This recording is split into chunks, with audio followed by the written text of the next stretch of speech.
Создана новая площадка для объединения ключевых игроков рынка российского и кыргызского бизнеса.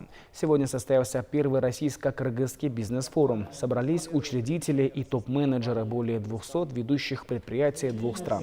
Мероприятие состоит из нескольких разделов и продлится 2 дня. В первой половине дня крупные предприятия презентовали свои бизнес-проекты, а сейчас проходят круглые столы и встречи.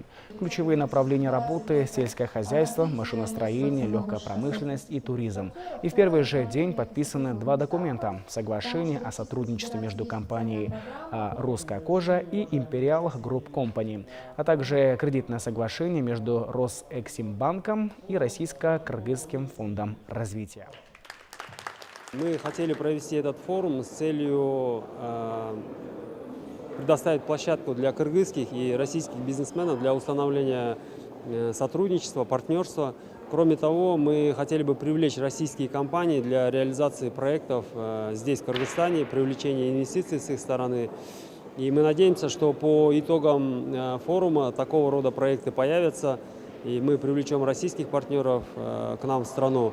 Производители швейной продукции, сельскохозяйственной продукции, ее переработки, они в немалой степени ориентированы на российский рынок, и мы помогаем им через этот форум установить контакты для того, чтобы они нашли для себя новые рынки сбыта.